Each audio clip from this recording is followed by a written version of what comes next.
Hey, it's great to see you. Yeah. Sound is good, unfortunately. Unfortunately. Yeah, it's been a long time since I've been out in front of the camera. There was a terrible incident involving a food truck, and we have a whole bunch of people who are not in great shape to give the update today. And that means you get Wild and Crazy Andrew. And Ben. And me. Just I know, being Ben's normal. wilder. Ben was born to be wild. Did you know that? Like, seriously, he got himself a bike. Yeah, Yes, Ben that's has a true. bike. He's like,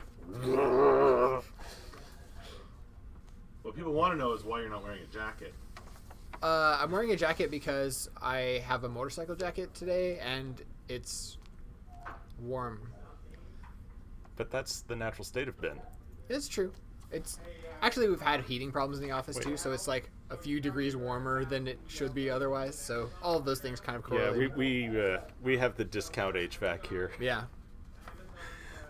Occasionally, people like go hide in the server closet just because it's the only room with decent AC.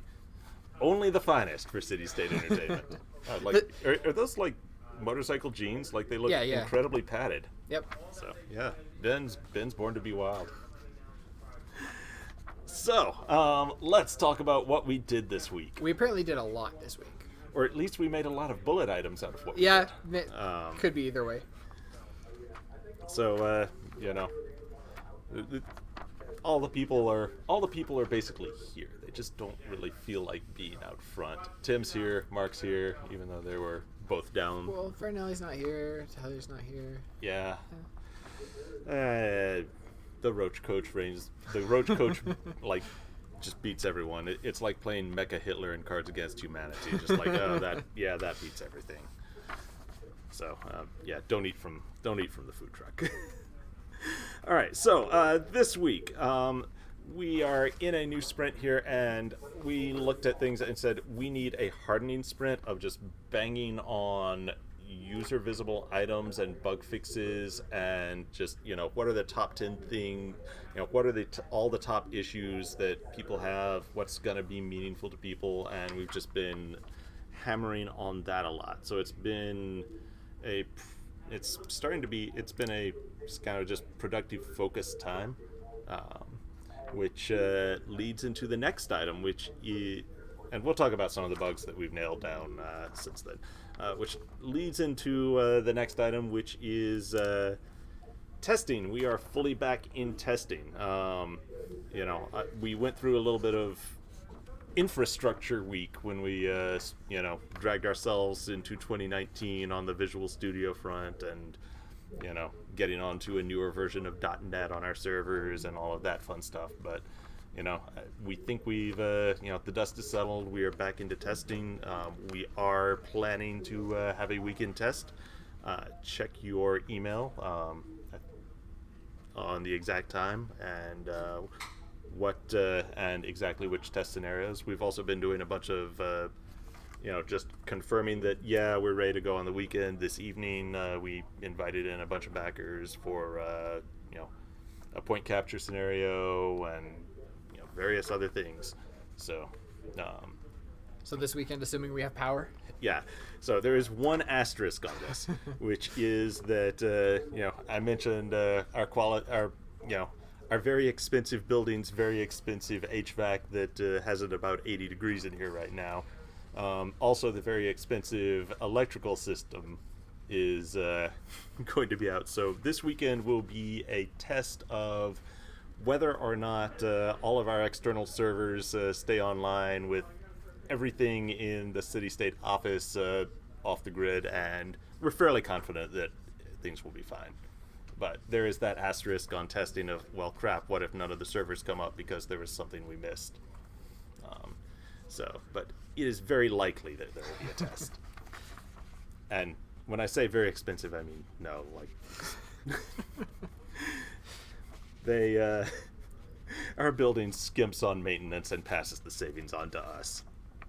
So, So let's talk about some of the bug fixes and all that people are going to see in terms of class and ability balance, which is number 3. Number 3, yeah. I mean, I've heard just lots of little things of like, oh crap, you can chain, if you do this, that you can chain heals forever, and the dude can't be killed and stuff like that. Like I haven't been like in the loop. I've been hearing across the room while you and Anthony have been working on these things. Yeah, so that one was specifically you can heal from across the map because there's no range check on direct healing. That hasn't been fixed yet, so it still needs to be. Okay, so don't do that in the test because Yeah. that's just being mean, and we already know about it. A bunch of other stuff has been like breaking numbers apart. So where we set things initially to a just like standard physical attack stamina cost, breaking that up into like per component stamina cost so that some things can cost more and some can cost less. Okay, so trying to get to a point where the things that do more damage cost more to do. And Cost more to do, take longer, longer preparation and Yeah. recovery times. So that kind of balance where there's never like, this is objectively superior because it costs less and does more. Yeah, we don't generally want... I mean, if you're just talking about straight-up damage abilities that don't have any secondary effects or anything, you don't generally just want one that is just better than another because that lesser one would just never get used. So we try to accomplish balance by adding in extra effects, so if something does less damage, it also applies a movement reduction effect or it gives you haste or something so that it has some justification for why it does less damage. Otherwise, we have to balance it out purely with timing and stuff, but that's mostly into the modifier components and not just baked into the primaries because that's the way the game works. So you've also been doing some like realm versus realm balancing, right?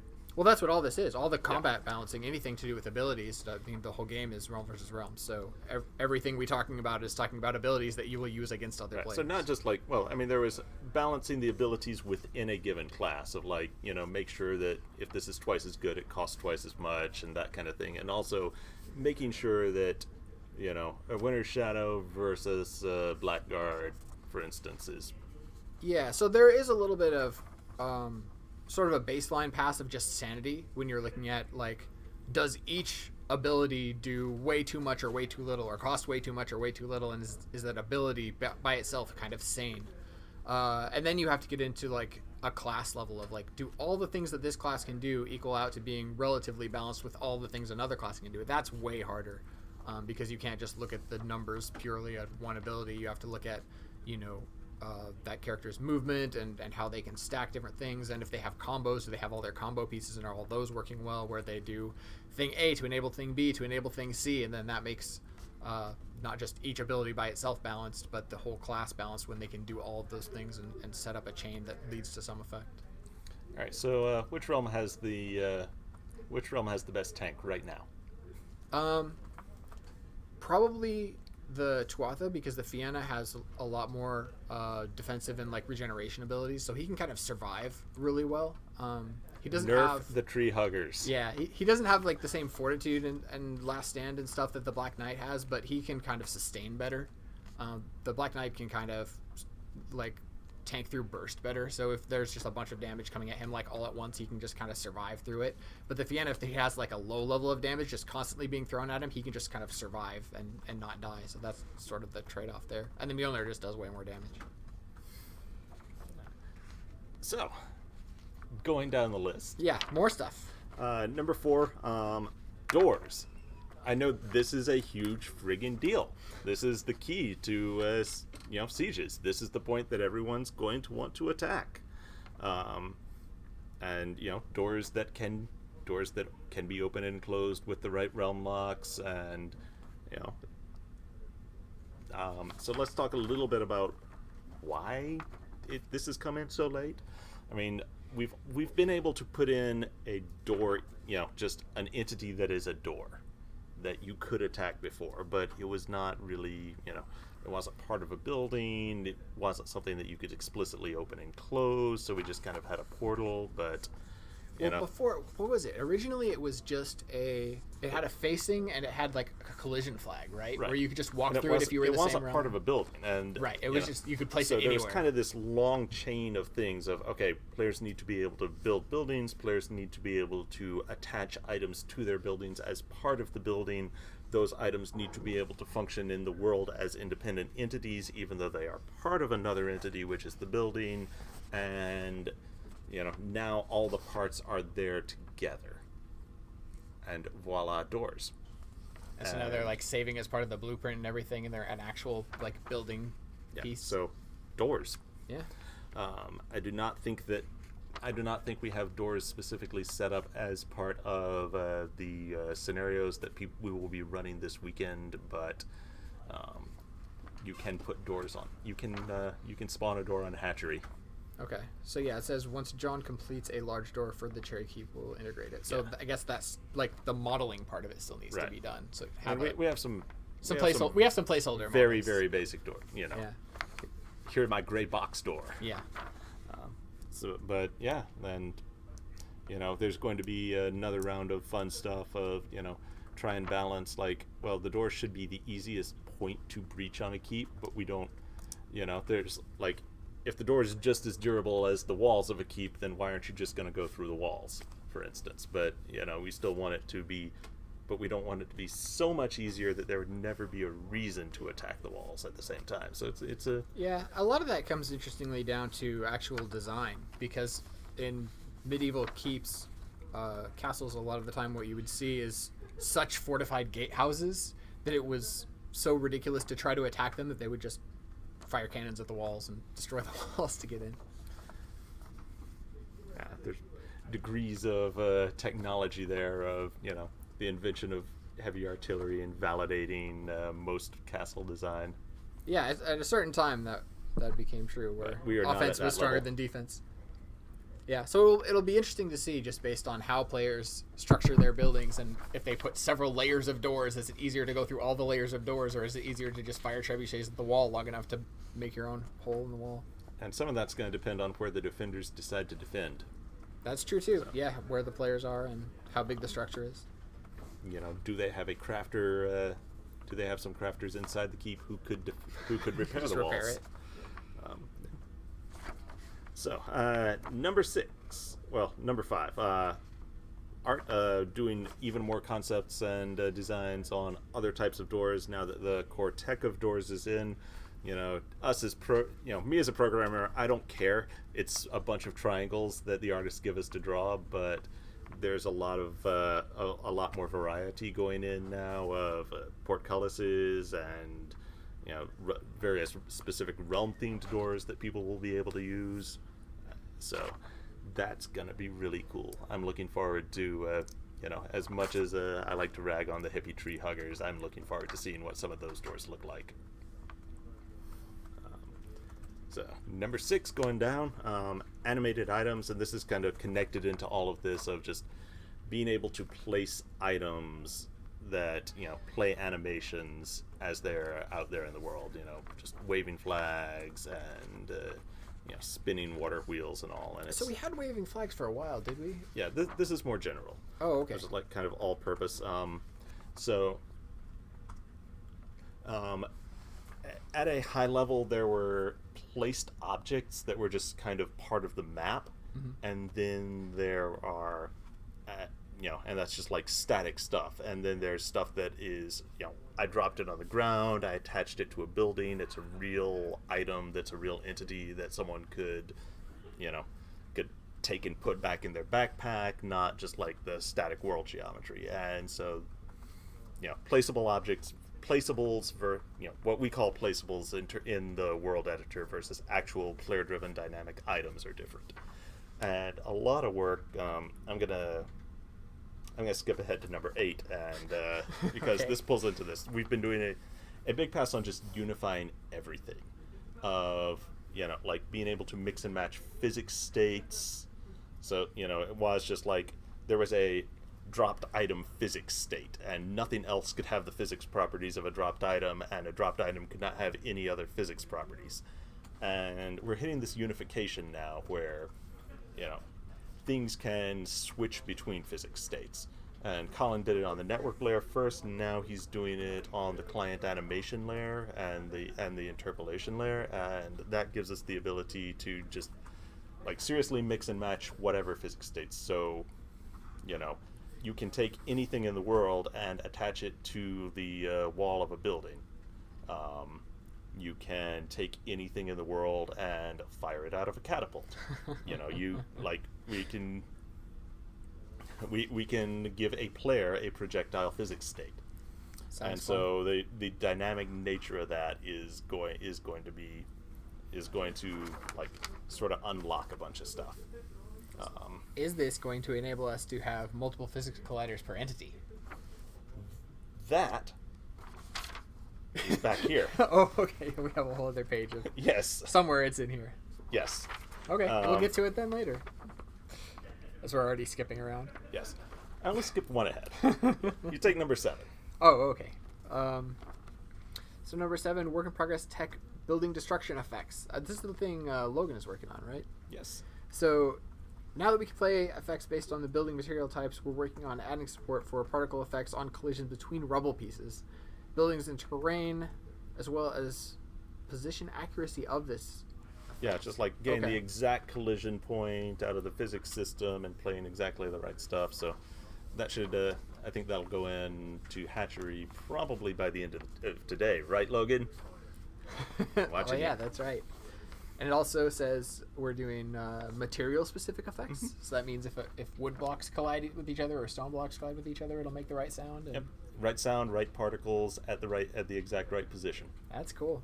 So that's I think first pass. I think just about all the tech for that is going to be there, and then it's going to kick over to art to add the and sound to add the right particles for all the various combinations and things. Yeah, and that'll work on terrain too. It says that's cool. Um, Do we have terrain materials? Right now, there's just one terrain material, but phase 2 can definitely be getting terrain to have different types of, depending on what texture is painted where. That's Yeah, not that hard has a thing. lot of implications for things that we can do based on what type of terrain you're standing on. Yeah, and but things. getting material support all through all the various visual materials in the game is, it's Yeah. happening. That's cool. It's happening, Ben. It's for those of you who don't know, this is just one of the things that we've talked about in the game for a long time, like having different footfalls based on what type of terrain you're walking over, and just like having the Yeah, awareness so- of the type of ground that you're on is such a big thing that we've talked about for such a long time. Yeah, so we've got it when you're walking on a model. We need to get it when you're walking on just different texture types, but Yeah. it's doable. So number 9, this is reactive particle scripts. This is the one thing I'm actually working on myself, as opposed, most of my time these days goes to like jumping around to lots of other people who need lots of other things.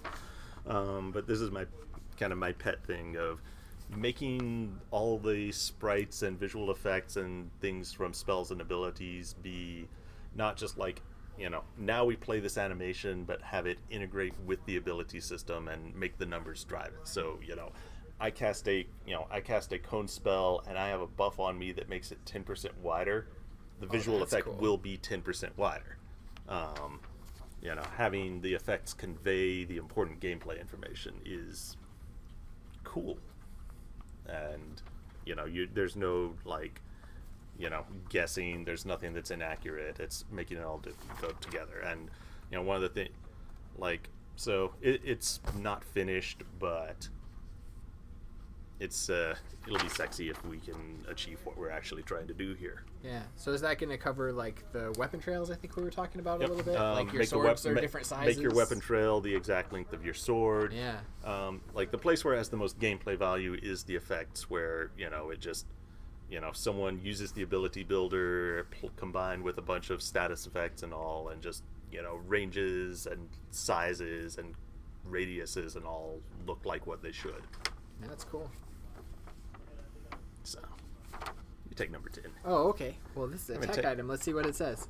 I haven't had a chance to read this yet, so I'm finding it for the first time too. Tech updated damage numbers / UI bugs.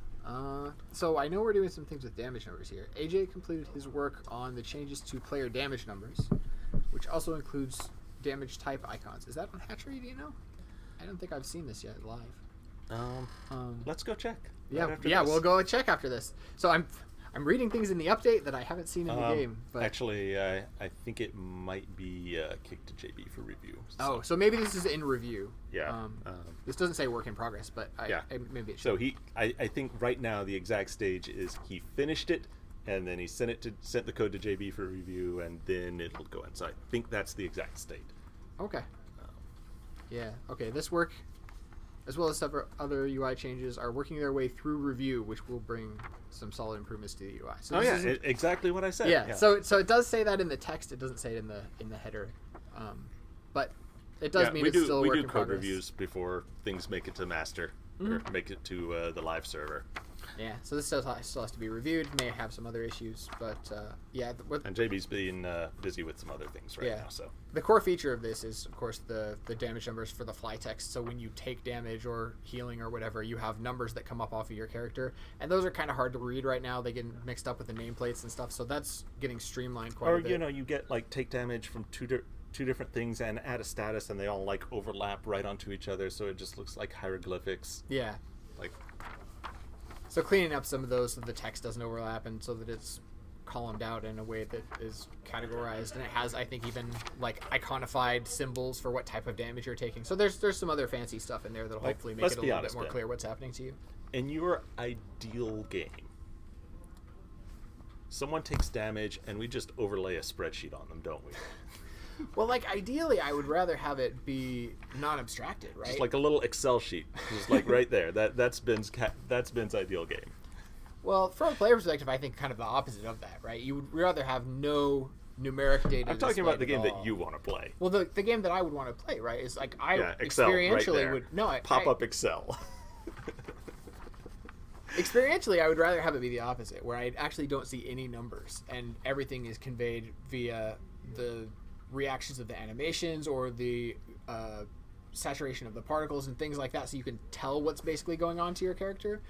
But if you're getting into something that's less actiony and maybe more like turn-based or something, then you want to have just all the numbers because the game is basically just math. Our game is just math. Well, it's math, but it's so fast that it's hard to do all the calculations in real time. The renderer is all math. The networking layer, it's all math. Everything it's is math all the way down. This is what you get talking to programmers. I live to add. All right, so number 11. So more animations. Scott got tax, walk, run, locomotion for the entire Greysword animation set, and he's setting up Lucre Pen, one-handed weapon, open hand casting, and torch variations, and just putting them all together and getting that in the game. Sandra's doing long and short bow attacks to add some more things there, and did a bunch of polish on skirts and pauldrons. So lots of little things. Check it out when you're in the test. Hopefully you see them and you're like, oh, that looks better. Yeah. So the archery things for sure. Greatsword I don't think is in the game right now because it was taken out so that we could do some animation work and not have it getting bugs reported on it. But yeah, if that's done, I can put that back in and you guys can have some greatswords. That would be fun. Well, you've missed the bus for this weekend's test. Oh yeah, we have to lock a build when we're doing tests by Wednesday. Wednesday we try. So anything that we're doing on Thursday and Friday and is perhaps on this list is not necessarily going to make its way into the test because it would have to have been finished a couple days ago. Yeah, in fact, I think all these animations were. I think we locked the build immediately before the animations. Like we held the animations until just after we locked the build in case there are any bugs. So they'll get a. So yeah, don't check out the new animations. Check them out next week maybe. Next week. They're all on Hatchery, but only IT people see those. All right, so number 12, art and tech with battering rams. So just out there, who has actually played with any of the deployable siege weapons that we have and the ways that you can move them around? In chat, what do they say, Max? Give him a second. 30 CSE seconds. Matt says I have. You can move them. I would if it wasn't during work. Do we have the movable ones in our test? I don't think they're. I have, but limited luck moving them. So, yeah, it's like there are movable siege weapons. Oh, I've seen Cool. them. I just don't Yeah. know if I don't know players if we have put them into. I don't know if we've turned them into tests, but Yeah, it's I don't like, know either. There are like multiple grab points, and like multiple people have to work together to like pull in the same direction, and it's a delightful bit of teamwork that is going to lead to lots of screaming. I like screaming. It's definitely a place where a group that has good communication and works together well is going to have an advantage, and I always like to see that. Yeah, that was the idea of them, at least, to make players try to cooperate and do siege. So now that now that we can deploy, interact, and move the battering rams around, Scott's improving the skeleton and getting that set up. Oh, cool. So that'll give them the actual animatable parts that need to move and the right attachment points and all that. Does it come with independent suspension? No. Let's say no. A couple of people are trying to determine specifically what you're saying. Are you saying that battering rams are in and you can push them around? I am not. I don't think they are on any of the non-IT tests. I think it might take an admin command to turn them on. Yeah, like I will have to double check that. They are in testing internally. I don't know how accessible they are to anything outside of Hatchery, or even on Hatchery if you don't have dev commands. As soon as I would say in the very near future, you should probably be looking for a weekend test that has doors and battering rams turned on for players. How are they at actually doing their attack? I know they can be pushed around. I'm not sure of the exact state of that. Yeah, I think that's the piece maybe that we're missing, is that they can't actually swing yet. They can just move. Yeah, and that's part of putting an animated skeleton in them. Right. Which is the exact part that Scott is doing per this note. Okay, so number 13. We've had the Cherry Keep siege scenario for a long time. John has, and now that we have doors, we are going to have a great big test with real doors, and we're going to try and have that as like one of the big, super iconic building pieces there of a custom, super big, super high-end door for, and that'll also be part of the part of the main game. I presume we will also we will do a set of just like epic doors for top level castles for every realm. But John has, each realm will need separate doors, but just like they have separate building materials. For the Cherry Keep siege scenario, John has done has been working on a super big, awesome door for that. Just specifically for that use. Yeah, but it's going to be a thing that can be part of other stuff in the game. I guarantee you. All right, number 14. All right, 4K UI. So we've been doing an ongoing push to just make sure that we have like very, very nice UI when you go to 4K. The paper doll window, the assets are progress on that done. All right.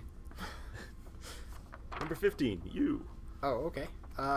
Sound effects various. DB has been busy this week creating block removal sounds for different material types and tests for buildings. That's what we talked about already, where buildings falling apart will have sounds. We talked about adding the tech for it. Well, he's adding the sounds that the tech plays. The actual asset side of that. So he's making the sounds, tech is making it so the sounds will play. Supporting the tech isn't quite ready yet, but maybe it is because we talked about it. I think he wrote his top 10 yet. Yeah, yesterday. I think maybe some of these were written earlier than others, and so now they're out of sync a little bit. Well, the tech is gonna probably get checked into Hatchery after this, like today. So yeah. So I think it's waiting on me to do the code review. Oh, okay. So yeah, as of the writing of this, it wasn't done. As of maybe in an hour or two, it will be done. But yeah, so that means that those block sounds will be done, and then improved flame warden and impact sounds. So that sounds fun. Haven't looked at that very much lately, but yeah, more sounds for classes and abilities as well.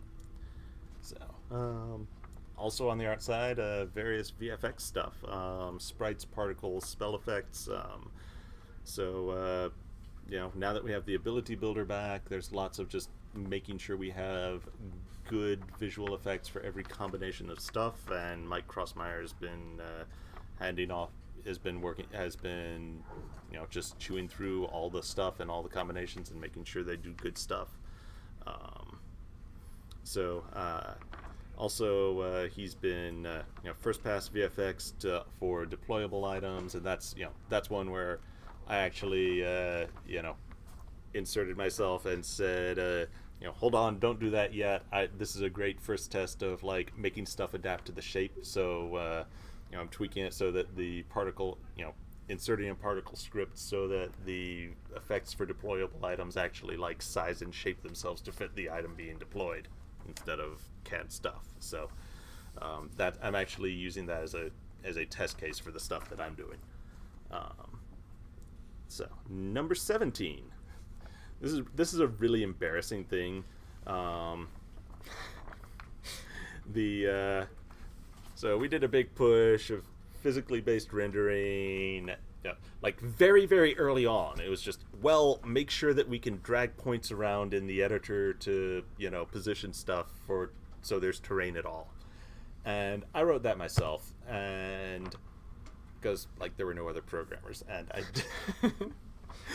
It's very old. I did it very quickly, and in the game we've got this full HDR pipeline. Everything is gamma correct. Everything is color adjusted, and the editor looked nothing like the game in terms of just color spaces and lighting, and so we finally fixed that so that art in the editor looks exactly like it does in the game. Embarrassing, but yay, that's checked off. And finally, now this is like at the very bottom end because nobody outside CSE is ever gonna see this, but it's like one of my favorite things that got done this week. Rob threw together this thing that like introspects super deeply into the game server of like what every single thread is doing all the time, and spits out like this big HTML web page that pops up in the client if you're us, and it's just like you can see just like, oh yes, on this thread this action was running from this nanosecond to this nanosecond, and this ability takes 21% longer than this other ability on the CPU. Why is that? And just like that level of insane depth, though. And like you can just see across all the threads of like, oh yeah, here's where the .NET garbage collector ran for 1.2 milliseconds, like even the super fine grained stuff. And that's a couple of things that I was really worried about on performance turned out to just not matter at all. And we also identified some things that were surprisingly important, and yeah, the server is gonna... Turns out reruns on prediction are bad. Yeah. So we actually are doing a big change. Rob's doing a big change on how that works. I'm gonna nerd at you. Okay. So the way the game server works is there's all these actions that run within a tick, and we do a whole lot of stuff with concurrency to make sure that like one thread changes these two entities and another thread changes these two entities, and if those entities don't overlap, then it merges the results together. But if one action on one thread modifies the same entity as another action on another thread, then like there's a conflict, and we roll back one of those actions and rerun it with the results of the other action. And it's like basically that's how the game world advances, so that we don't end up in stupid situations where I killed you and you killed me. Right. So what happened? So every time you get a new status applied to you, or anything else that like, say I get a status that reduces the stamina cost of all my abilities by 2%. So a bunch of my abilities suddenly that like I couldn't do because I was almost out of stamina, now I can. So like we kind of like pre-flight every single one of your abilities to check, can I actually do this right now? And if you have a lot of abilities set up, that's expensive. So what we're doing, and it runs, and it was running like directly in line as part of this, super synchronous thing, and that turned out to be like one of the long poles on Rob's graph, and so we're making a change to take that out of the actual game loop, like, when someone. When something changes that would require that, we just set a flag and then like later on run it not as part of the game tick. And that will mean there is going to be slightly higher lag on when your client finds out about, oh yes, now you can't use this ability because you don't meet the requirements. So like slightly higher on the order of like, 1/100th of a second, but still. But the upside is that there's not going to be a thing that like has a big sec blob that stalls the entire server's tick for that. So, and there's some mitigations in there of like, if something is set as needing to be pre-flighted and then you try and do it, then it's more important. Well, then we can just immediately pre-flight only that skill. Yeah. So it'll be like slightly increased lag on stuff dimming or undiming on your ability bars, but if the entire server is going to be more responsive in general. It's probably not an amount that you'll notice. Like the amount that it'll increase is probably not enough to make a difference in the refresh rate of your monitor. Like your monitor refresh is slower than this lag, but times thousands of players. Yeah, this is a makes scalability problem more than it's Yeah. a individual client. So yeah, that's the nerdery that I deal with. So yeah, that's been our week. Yeah, sounds like a lot of things. Questions? I'm not sure if we can do questions. I'm not sure if it was more stuff or we just talked about it in more detail. Yeah, it's hard to say. A lot of the time, I mean, we do the same amount of hours every week, more or less, depending on vacations and stuff. But the number of things we can actually talk about that have interest to people are different from week to week. Yeah. And I've had my Red Bull, so I'm like extra chatty right now. Okay. So ask Andrew questions. All right. So we have here our lead engineer and Ben's a designer, so we can cover both No art. engineering. We can't answer art questions necessarily, but engineering and design questions. Hey, a picture is worth 1,000 words, right? Let's speak for itself. So here we go. Combat Sack asks, how did you future-proof the engine when building it 6 years ago? Is there tech now that can't be leveraged due to restrictions from a 6-year-old engine? Nope. WPF? Okay, yeah, the editor, we use WPF. Windows, it was the least bad way to make a UI for a .NET program in 2013. Like, the things you can do, if I were to do this over again, I would just use web pages for everything. Like, the tools for making good UIs for complicated things on a web page are much, much better, and WPF is kind of stagnated. So, yeah, that's the one piece of tech that I think we're stuck with, but that's not really part of the game. It's just part of Ben's pain and misery that he has to use this. Well, not just me, but yeah. Tarakuman asks, where can I get a hat like that? On a clearance table in the women's section of Target. It'll cost you $8. That's where I got mine.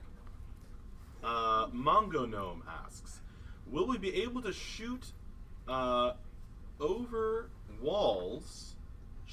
Will we be able to shoot us over or into walls with a trebuchet? That is absolutely one of my pet goals. Ben hates it, I think, because Ben is just like, well, what's the combat? How do you balance that exactly? Like, what's the combat point of that? And how much damage does throwing a guy into a wall actually do to the wall and him? And why would you choose that instead of firing a projectile that I can set the exact damage numbers on? But sometimes the chaos is awesome.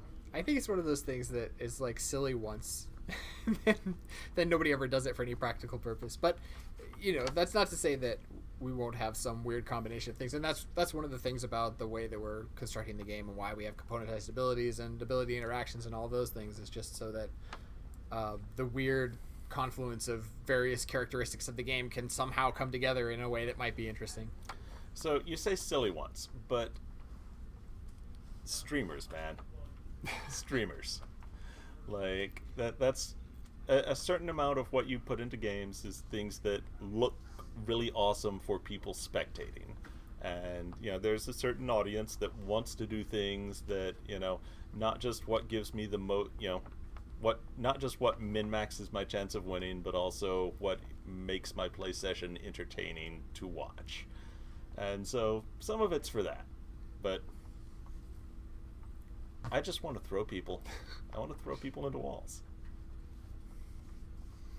Svarty asks, will CU make a conscious effort to be part of defining the meta of the game after a meta has been established, and make balance changes to change it up deliberately, or leave it a Wild West and hope it doesn't stagnate? I think stagnation is the most important point there, right? So I don't think we want to play an active role in defining what the metagame necessarily is in detail. In sort of a high level we do, because we want to say that the game is centered around RVR, and we want to say which classes are strong against which other classes, and have some semblance of an intended balance for the game. But we don't necessarily want to get into the details of what the people's favorite builds are and what the best progression path for a specific class is. We want to leave that mostly up to players to largely figure out. But when it comes to stagnation, if it gets to the point where a certain set of things is deemed to be good, and that's the only thing that players ever use, and whenever a new player joins into the game, they're told, oh, you have to do this because it's the only way to play. I won't group with you if you don't have exactly this loadout. Right. So that's the sort of thing we want to kind of try to avoid. So it's not to say that we necessarily have a specific way that we want things to be, but we don't want things to be stuck in a specific way.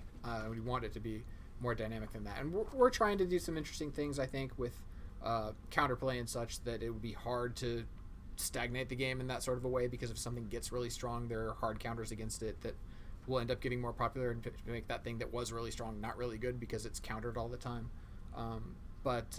Yeah, that's sort of the main thing that we want to keep in mind, is that the game doesn't stagnate and become just a fixed meta that's stuck that way forever. Adra Cortesia asks, hi Ben, how will we interact with doors? Will they open when you approach? Do you have to open them manually? Do we get some kind of magic portal to enter and exit a building? Or is entering a tactical risk during a siege? Wow, that's a lot of questions. So they don't auto-open.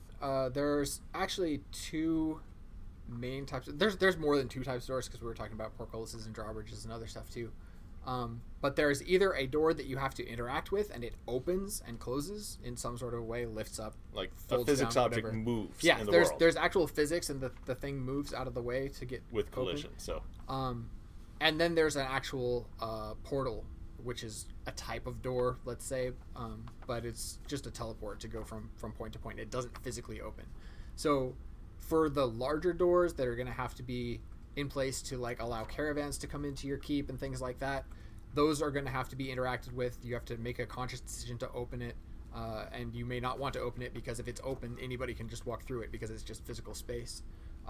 The actual teleport doors are meant to be like postern doors, where you can sort of use them more in combat, where if you want to sneak out the back door of your keep and fight and then run away back into the keep, you can sort of use it. There's some limitations on that, so that you can't just pop out and pop back in, because there's like a resonant effect on your character that prevents you from using it more than once every so many seconds.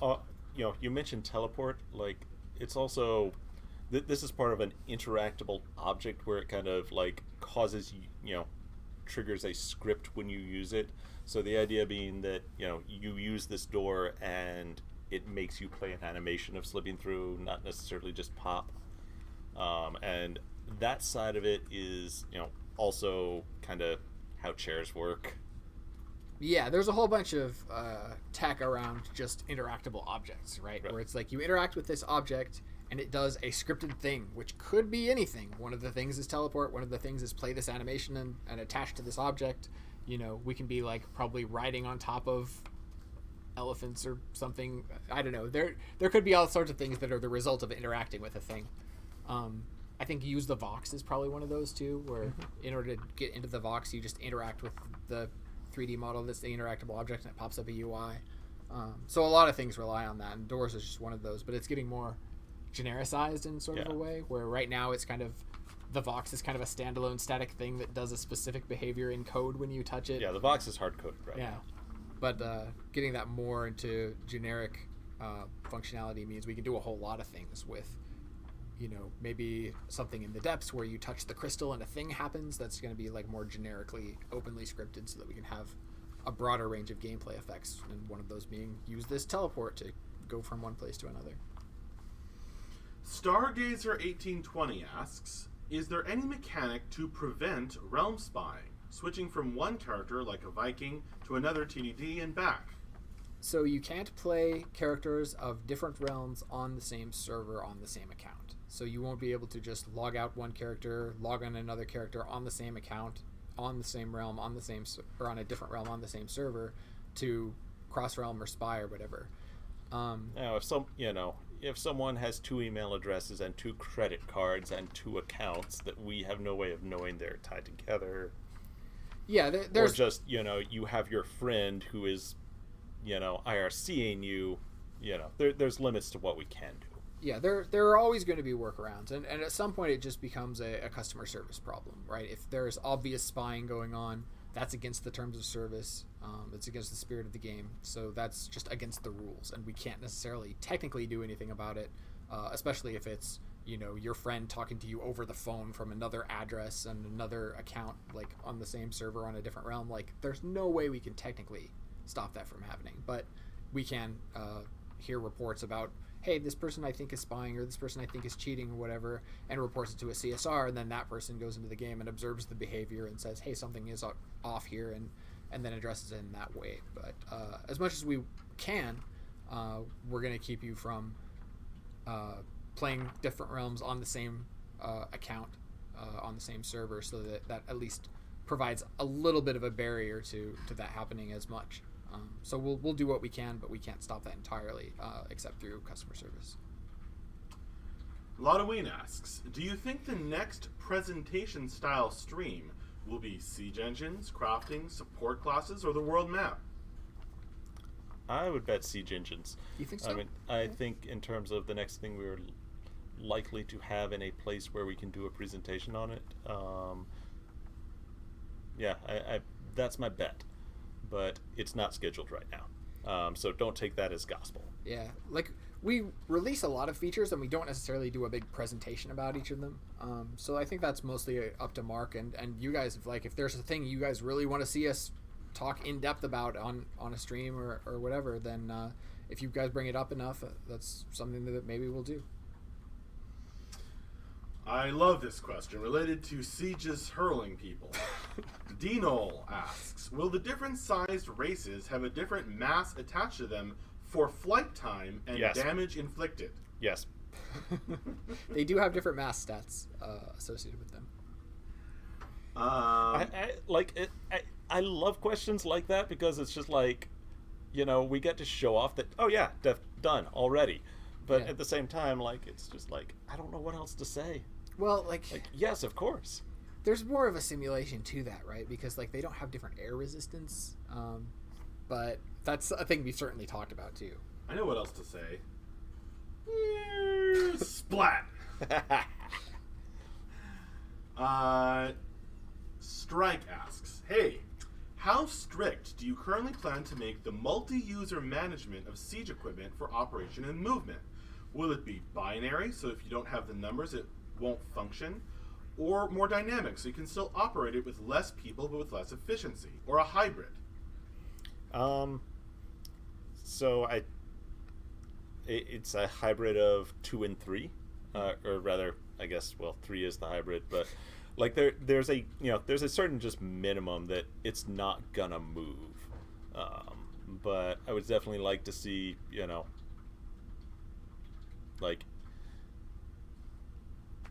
it'll take more Lucre pans than than frost giants to move something, and that's reasonable.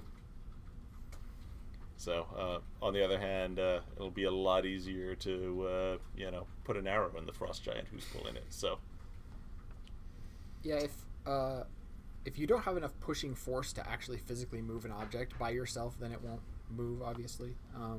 But for the most part, it just has to do with how well you'll be able to move it. So if something is really, really big and heavy, one person moving it won't work. But if something is smaller in size, then just more people will help make it easier to move around and faster.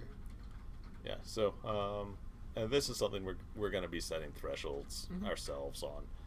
Of just like, well, if you probably a cap on if you have at least this many people with this much strength, then you're not going to be able to go any faster than that. And likewise, if you don't have at least this, there'll probably be a hard threshold. Not like, oh yes, one tiny fairy can move it at 1 centimeter per hour. Like, there's no point. Like, so having those hard thresholds to convey to people of get more people is probably useful. But in between those two thresholds, I expect that we will continue to make it dependent on the number of people and hopefully the strength of the people. Maybe. Yeah, it might be. I'm not sure if that's actually mass or strength right now, but that's something we'll look into. All right. Are we at the 5-minute warning point? Yeah. Let's right. call it 5 minutes. So Andrew can 5-minute warning. go do code reviews. Yeah. Merle UK asks, will there be any difference playing on an Intel v AMD processor? Is CU optimized more for Intel? So we use both in the office. We definitely don't bias heavily towards one or the other. Obviously we've done a lot of work on making our client really, really well threaded. So, it will take a good advantage of more cores. So, like the Intel thing of you have fewer cores, but a higher clock speed is not necessarily as, some games that's a big advantage because they're not super well threaded. In our case, like, more slower cores is just as good as fewer faster cores. But yeah, they're both good. We love them both. We use them both. Whatever has the most cumulative powers is the best, regardless of how many CPUs it's spread across. Well, I mentioned this a lot of times. Memory bandwidth is really important. Okay. Too, because just you hit a point where you're processing data as fast as it can come into or go out of memory, and people don't. People say, "Oh, I have this many megahertz," but it's like, right. But it's just waiting on your RAM. Like that's the underappreciated part of performance. All right, this might be a good question to end with. Real Life Gabo asks, what was the most challenging thing, and what was the thing you're most happy with that you have programmed or designed? The most challenging thing. So the thing that I probably just had the most pain on was the network architecture, just how packets work. That was a thing I did really early on. I had the idea for it, but actually making it work, that is still like some of the hardest code I've ever written in my life. What am I most proud of? I'm gonna say the building system. Like it just, it the way it all comes together. Like, it's not necessarily visible on the surface, but the way the data structures work is just really awesome.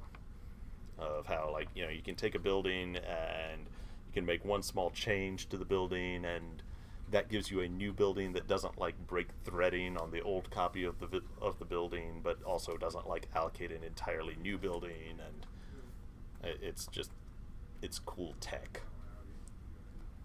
So Get some curved surfaces into that one day. sure. I mean, it certainly has the hooks, but just like the data and architecture of that is like just. It's one of those things where, like, once all the pieces were aligned, it was so perfect that it's just like it's a beautiful thing on the engineering level. So let's see. Most difficult thing. Let's see. I'll probably limit it to Camelot Unchained things. Oh yeah, I did too. Yeah, right. Because we can go into all kinds of crazy stuff that has happened elsewhere. The most difficult thing to have designed so far, it probably goes into the actual way that the component system works. So the ability components are based on sort of the idea of like Magicka, about like how magic Mark originally envisioned in his like vision doc about how magic would work. And then I sort of took that and said, well, if we're going to build this out systemically for mages, we should just incorporate that into like the base level of the game and classes as a whole. And so taking that concept and then expanding it out to where basically all of the different classes of all of the different archetypes relied on this sort of underlying component structure so that everybody is building their abilities in a way that at least somewhat makes sense and hopefully will be reasonably balanced. I think that's been one of the hardest things to sort of architecturally, foundationally establish as part of the game. We'll see how it works out. It's hard to say, what was the hardest thing before the thing is actually in a state where you can reasonably say how well it went. But at least so far, it seems to have been going well in all the phases of testing that we've done, all the iterations that we've done so far. It's gotten better, and so I think that's been the hardest thing. The most successful thing.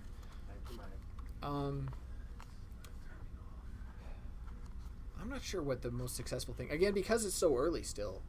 Speaking in terms of just getting everything released. What are you most proud of? What are you most happy with? Most happy with?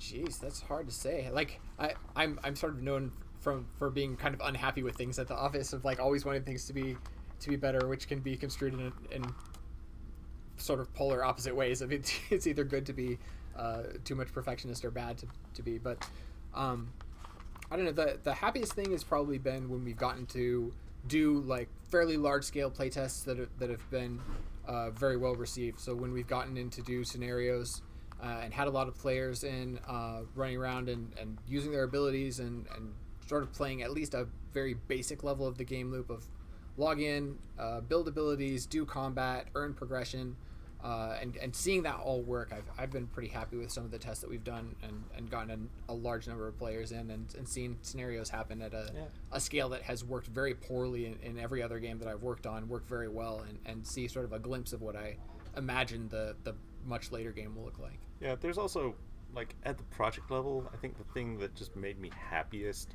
was when we said, beta 1, everybody come in, and the number of people all running around and doing things on the home island. Just, like, I can't point to any particular feature, but that moment was just when we started beta 1 and opened up the servers, and everybody was just on the home island, just walking around. The number of people walking around on the home island was just like that filled me with happiness just to see it all, see them all.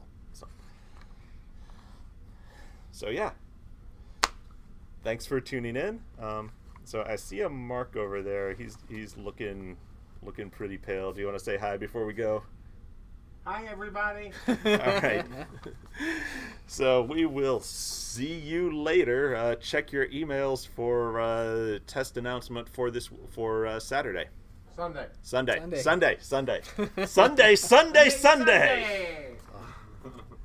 All right, folks. Keep an eye out on your email, and we'll see you later. All right.